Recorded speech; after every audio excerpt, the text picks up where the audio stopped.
San Francisco de Asís, el santo de la humildad y el amor por la creación.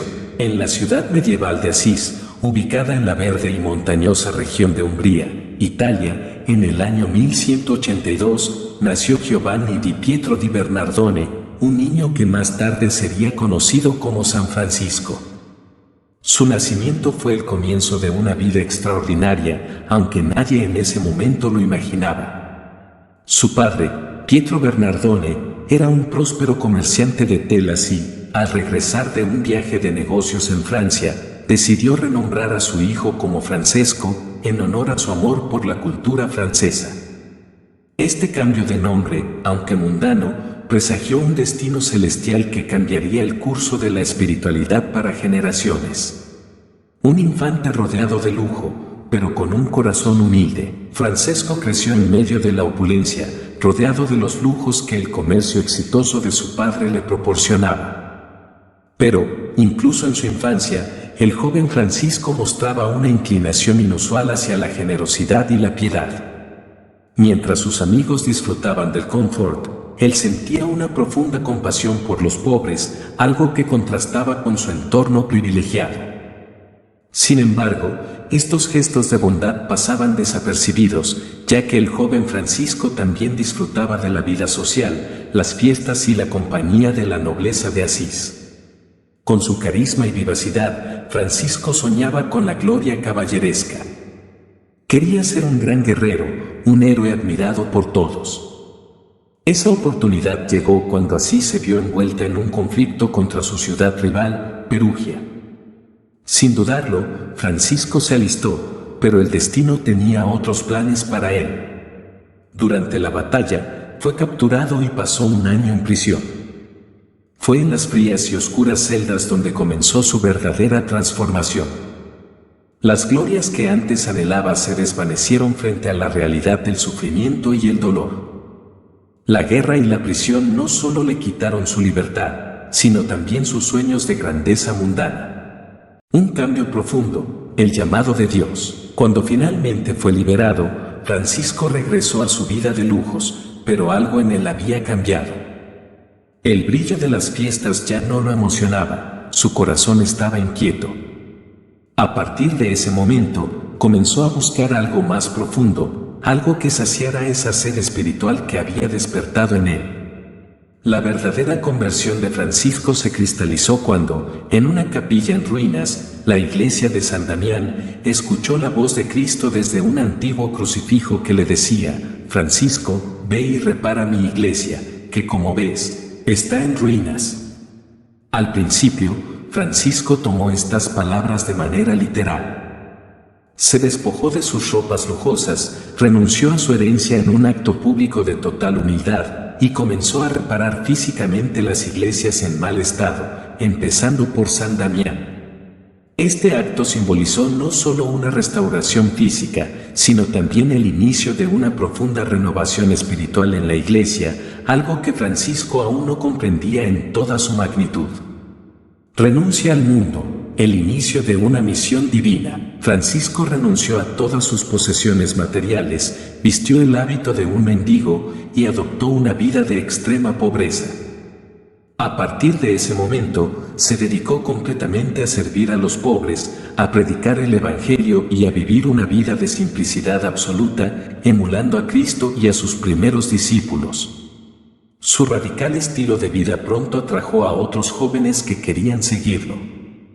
Así nació la Orden de los Frailes Menores, los primeros franciscanos, una comunidad de hombres dispuestos a vivir sin nada más que su fe. Sin embargo, para continuar con su misión y expandir su comunidad, Francisco necesitaba la aprobación de la Iglesia. En 1209, acompañado de sus seguidores, viajó a Roma para presentarse ante el Papa Inocencio III. Al principio, la recepción no fue favorable. Los cardenales veían con desconfianza el radicalismo de Francisco, su pobreza extrema y su predicación itinerante. Pero, según cuenta la leyenda, el Papa tuvo un sueño en el que vio la gran basílica de San Juan de Letrán, la iglesia madre de la cristiandad, a punto de derrumbarse. En el sueño, un hombre humilde sostenía la iglesia con sus hombros, evitando su colapso. Inocencio interpretó este sueño como una señal de que Francisco tenía un papel crucial en la renovación espiritual de la iglesia. Así, el Papa otorgó su aprobación verbal a la regla franciscana, permitiendo a Francisco y a sus hermanos predicar el Evangelio y vivir en pobreza.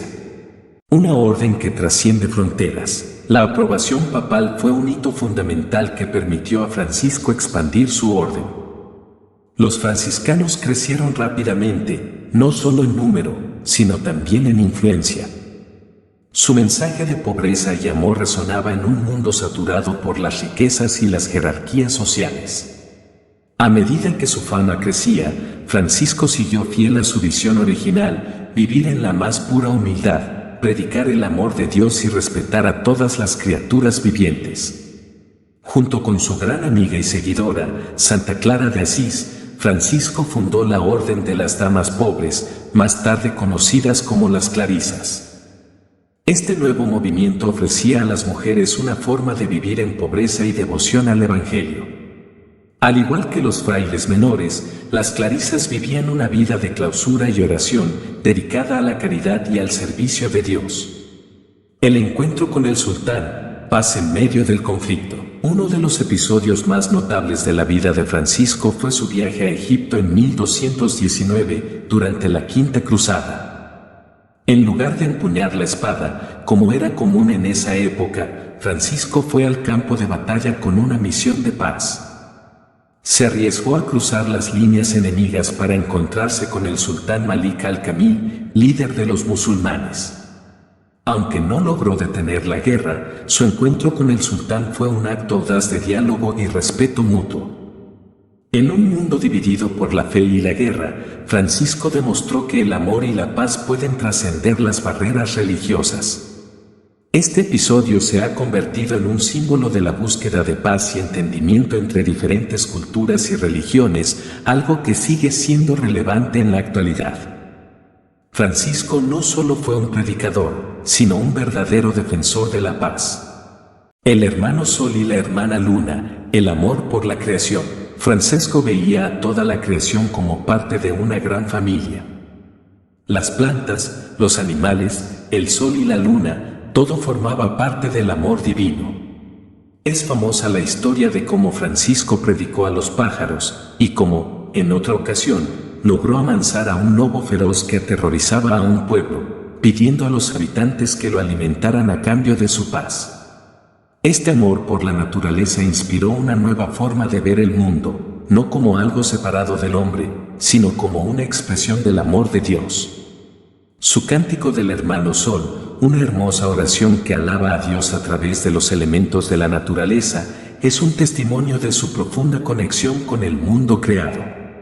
El primer nacimiento, la Navidad según Francisco. En 1223, en el pequeño pueblo de Greccio, Francisco creó el primer nacimiento viviente, representando el nacimiento de Jesús de manera simple y realista. Este acto, que nació de su deseo de hacer tangible el misterio de la encarnación, se ha convertido en una tradición navideña que ha perdurado hasta nuestros días.